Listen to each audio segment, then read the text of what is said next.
चलिए आज की क्लास में हम लोग देखेंगे वाइस प्रेसिडेंट यानी उपराष्ट्रपति को। तो शुरू करते हैं क्लास को।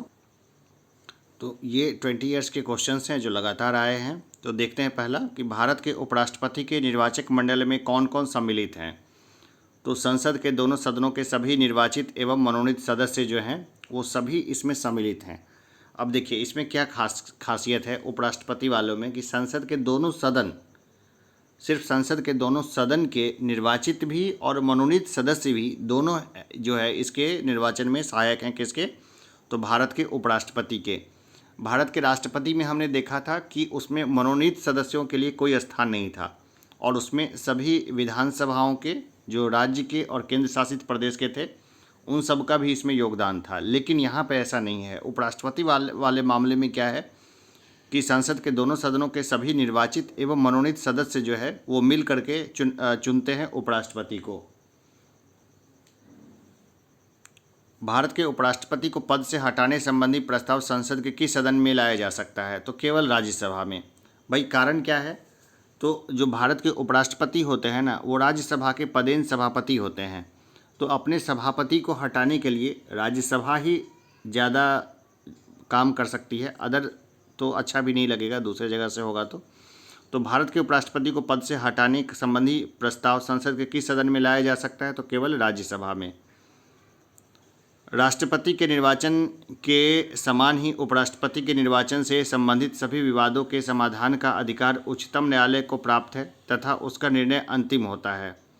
राष्ट्रपति के निर्वाचन के समान ही उपराष्ट्रपति के निर्वाचन से संबंधित सभी विवादों के समाधान का अधिकार उच्चतम न्यायालय को प्राप्त है तथा उसका निर्णय अंतिम होता है। राज्यसभा का सभापति कौन होता है? तो ये होता है उपराष्ट्रपति। राज्यसभा का सभापति कौन होता है? तो ये होता है उपराष्ट्रपति। अब उपराष्ट्रपति से संबंधित कुछ अनुच्छेद को हम लोग देख लेते हैं। अनुच्छेद 63 ये भारत के लिए एक उपराष्ट्रपति का प्रावधान करता है। अनुच्छेद 64 उपराष्ट्रपति का राज्यसभा का पदेन सभापति होना ये बताता है। अनुच्छेद 65 उपराष्ट्रपति द्वारा राष्ट्रपति के पद में आकस्मिक रिक्तियां अथवा उसकी अनुपस्थिति में राष्ट्रपति के कर्तव्यों का निर्वहन के बारे में बताता है। अनुच्छेद 66 उपराष्ट्रपति का निर्वहन बताता है। अनुच्छेद 67 उपराष्ट्रपति का कार्यकाल बताता है। अनुच्छेद 68 उपराष्ट्रपति के पद की रिक्ति की पूर्ति के लिए चुनाव का समय निर्धारण तथा आकस्मिक रिक्ति की पूर्ति के लिए चुने गए व्यक्ति का कार्यकाल बताता है। अनुच्छेद 69 उपराष्ट्रपति द्वारा शपथ या प्रतिज्ञान के बारे में बताता है। अनुच्छेद 70 अन्य आकस्मिकताओं में राष्ट्रपति के कर्तव्यों का निर्वहन बताता है। यानी अनुच्छेद 70 के तहत जो है कोई उपराष्ट्रपति राष्ट्रपति के पद पर जो है क्षणिक रूप से यानी सामयिक रूप से पदोन्नत हो सकता है। अनुच्छेद 71 बताता है कि उपराष्ट्रपति के चुनाव संबंधी अथवा उसे संबंधित विषय के बारे में बताता है। चलिए और आगे देखते हैं कि भारत के उपराष्ट्रपति के हम लोग पूरे जो है सबको देख लेते हैं। अभी हम लोग वेंकैया नायडू का जो है कौन सा क्रम है उपराष्ट्रपति के रूप में? तो ये उनका 13वां क्रम है। तो शुरू करते हैं। जो हमारे भारत के उपराष्ट्रपति थे प्रथम कौन थे? तो डॉक्टर सर्वपल्ली राधाकृष्णन। समयावधि याद रखने की ज़रूरत नहीं है, ये कुछ खास पूछा नहीं जाता। तो हम लोग देखते हैं डॉक्टर सर्वपल्ली राधाकृष्णन, और ये भी इसलिए याद रखते हैं क्योंकि इनका जो जन्म दिवस है वो शिक्षक दिवस के रूप में मनाया जाता है। फिर बात करते हैं डॉक्टर जाकिर हुसैन थे दूसरे राष्ट्रपति। तीसरे राष्ट्रपति थे डॉक्टर श्री वराहगिरी वेंकटगिरी। देखिए डॉक्टर जाकिर हुसैन भी एक समय में बिहार के राज्यपाल रह चुके हैं। तो हमारे लिए ये महत्वपूर्ण होता है। बीपीएससी से संबंधित सभी जो प्रश्न हैं उसके लिए ये एक अच्छा प्रश्न बन जाता है कि बिहार से कितने राष्ट्रपति अभी तक चुने गए हैं। बिहार के वैसे व्यक्ति के नाम बताएं जो राष्ट्रपति रहे हैं। बिहार के राज्यपाल जो भारत के राष्ट्रपति रहे हैं उनके नाम बताएं, और 2 ऑप्शन दे सकता है कभी भी। तो देखिए आगे देखते हैं। श्री वराहगिरी वेंकटगिरी। चौथे पोजीशन पे थे श्री गोपाल स्वरूप पाठक। 5वें पर थे श्री BD जत्ती। 6ठे नंबर के थे न्यायमूर्ति मोहम्मद हिदायतुल्लाह। 7वें नंबर पे थे श्री R वेंकटरमन। 8वें नंबर पे थे शंकर दयाल शर्मा। 9वें नंबर पर थे श्री KR नारायणन। 10वें पर थे श्री कृष्णकांत। 11वें पे थे श्री भैरव सिंह शेखावत। 12वें पे थे डॉक्टर हामिद अंसारी, 13वें पे थे श्री मुप्पा वारापू वेंकैया नायडू, जो 2017 में चुने गए, अभी तक हैं, 5 साल कम से कम 2022 तक तो वो रहेंगे। चलिए एक और मतलब इम्पोर्टेंट मैं ख़ास बात बता देता हूँ कि जो भैरव सिंह शेखावत जी हैं ना, उनकी एक पुत्री थी और उनकी पुत्री के एक ही जो है बच्ची है जिसका नाम है मूमल रजवी। तो मूमल रजवी ने ना एक केस लड़ा था, ये मैं एक्स्ट्रा बता रहा हूँ, जिसमें कि राजस्थान में जो प्राइवेट यूनिवर्सिटी से जो लोग डिप्लोमा करते हैं ना, उनको वहीं के आरटीओ में एडमिशन की अनुमति नहीं दी गई थी। तो 2 लोग थे जिन्होंने बहुत अच्छे से लड़ा था और मेरी उसमें बहुत बड़ी भूमिका थी, क्योंकि मैंने उनको लगातार प्रेरित किया था। चंदन और गोपाल दोनों मेरे साथ ही रहते थे, मैंने अपने पास ही रखा था दोनों स्टूडेंट्स को।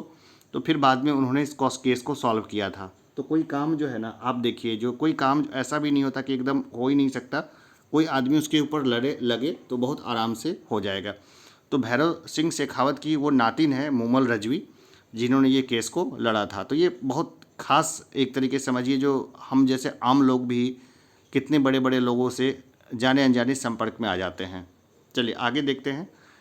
किस सदन की अध्यक्षता ऐसे व्यक्ति द्वारा की जाती है जो उस सदन का सदस्य नहीं होता है? तो राज्यसभा। राज्यसभा के जो अध्यक्ष होते हैं वो उपराष्ट्रपति होते हैं, और वो राज्यसभा के सदस्य नहीं होते, वो तो उपराष्ट्रपति होते हैं। राष्ट्रपति की मृत्यु, त्यागपत्र अथवा हटाए जाने की स्थिति में राष्ट्रपति का पदभार कौन सबसे पहले ग्रहण करता है? तो ये करता है उपराष्ट्रपति। यानी कुछ हो जाता है, मृत्यु हो जाता है, त्यागपत्र या महाभियोग द्वारा अगर हटाए जाते हैं तो तत्काल उपराष्ट्रपति उस पद को ग्रहण करते हैं। भारत में उपराष्ट्रपति के पद से संबंधित प्रावधान अमेरिका के संविधान से लिए गए हैं। राष्ट्रपति या उपराष्ट्रपति किसी के भी निर्वाचन में राज्य अथवा संसद के किस सदन के सदस्य भाग नहीं लेते हैं? तो राज्य विधान परिषद के सदस्य इसमें भाग नहीं लेते हैं। देखिए, राज्य विधान परिषद के सदस्य जो है ना तो राष्ट्रपति के ना ही उपराष्ट्रपति के चुनाव में भाग लेते हैं। चलिए आगे देखते हैं। भारत का राष्ट्रपति अपना त्यागपत्र किसको संबोधित करके देता है? तो भारत के उपराष्ट्रपति को देता है। भारत का राष्ट्रपति अपना त्यागपत्र किसको देता है संबोधित करके? तो उपराष्ट्रपति को। उपराष्ट्रपति किसको देंगे? तो राष्ट्रपति को देंगे। तो यही होता है। चलिए आगे देखते हैं। राष्ट्रपति तथा उपराष्ट्रपति पद की तुलना, दोनों पद की हम लोग तुलना कर लेते हैं। देखिए, राष्ट्रपति तथा उपराष्ट्रपति पद की तुलना करें तो लोकसभा सदस्य बनने की योग्यता रखता हो। राष्ट्रपति के मामले में क्या है? लोकसभा सदस्य बनने की योग्यता रखता हो, लोकसभा सदस्य बनने की योग्यता रखता हो, ठीक है, ये हो गया। और उपराष्ट्रपति के रूप में क्या है? राज्यसभा सदस्य बनने की योग्यता रखता हो। देखिए यहाँ पर तो ठीक है, लेकिन यहाँ पे एक क्लॉज नहीं लगता है कि जो राष्ट्रपति हैं उनमें क्या कोई एज डिफाइन है या नहीं डिफाइन है। ठीक है, हमारा जो पहला जो है बुक में लिखा हुआ है ये थोड़ा कंट्रोवर्शियल है। लोकसभा सदस्य बनने की योग्यता रखता हो, तो लोकसभा सदस्य बनने के लिए एक एज का क्राइटेरिया है। तो लोकसभा सदस्य जो है ना वो 25 साल के व्यक्ति लोकसभा के सदस्य बन सकते हैं, ठीक है ना। तो लोकसभा का सदस्य बनने की योग्यता रखता हो, तो ये वाला मामला पूरी तरह से लागू नहीं है, बस एज को छोड़ के बाकी चीज़ें हैं। और ये है राज्यसभा सदस्य बनने की योग्यता रखता हो, ठीक है, तो ये ठीक है, ये वाला मामला तो ठीक बैठता है। राष्ट्रपति के निर्वाचक मंडल में संसद के दोनों सदनों तथा राज्य विधानसभाओं के निर्वाचक सदस्यों के साथ साथ दिल्ली एवं पुदुचेरी के विधानसभा के निर्वाचित सदस्य भी शामिल होते हैं। बिल्कुल, ये सभी जो चुने हुए प्रतिनिधि है ना पूरे भारत भर के, वो सब इसमें शामिल होते हैं राष्ट्रपति के इलेक्शन में। और उपराष्ट्रपति के निर्वाचक मंडल में संसद के दोनों सदनों के सभी सदस्य मनोनीत एवं निर्वाचित, ठीक है ना, मनोनीत एवं निर्वाचित सभी शामिल होते हैं। इसमें राज्यों के विधानमंडल के सदस्य सम्मिलित नहीं होते हैं। विधानमंडल में दोनों आ जाती है, विधानसभा भी और विधान परिषद भी। बिहार में विधानसभा भी है और विधान परिषद भी है। 8 राज्यों के अलावा बाकी राज्यों में विधान परिषदें नहीं है। अब देखते हैं, चौथा देखते हैं। राष्ट्रपति को पद से हटाए जाने की प्रक्रिया महाभियोग किसी भी सदन में प्रारंभ की जा सकती है, बिल्कुल। और उपराष्ट्रपति को पद से हटाए जाने का प्रस्ताव केवल राज्यसभा में ही प्रस्तुत किया जा सकता है। तो ये भी एक जो है बढ़िया ये क्वेश्चन बन जाता है। देखिए, मेंस में भी ये आंसर में भी कई बार हो सकता है कि मेन क्वेश्चन जो है ना राष्ट्रपति और उपराष्ट्रपति पद की तुलना कर दे, दोनों के अधिकार पूछ ले, दोनों के कर्तव्य पूछ ले, और इसके बाद हो सकता है कि दोनों पद के बारे में कुछ डिफरेंसेस कभी इन फ्यूचर में पूछ ले। तो भाई जो प्रश्न के साथ साथ जो उसके सब्सिडरी जो पार्ट होते हैं ना, उसके लिए थोड़ा डीप में नॉलेज रखना ज़रूरी होता है। तो ये सब तो पढ़ के रखना समझदारी है। अब इसमें देखिए कि उपराष्ट्रपति का वेतन भारत की संचित निधि यानी कंसोलिडेटेड फंड ऑफ इंडिया पर भारित होता है, कि उपराष्ट्रपति का जो वेतन है वो भारत की संचित निधि से दिया जाता है। तो चलिए हम लोग अब अगला टॉपिक लेंगे, केंद्रीय मंत्रिपरिषद, यूनियन काउंसिल ऑफ मिनिस्टर्स।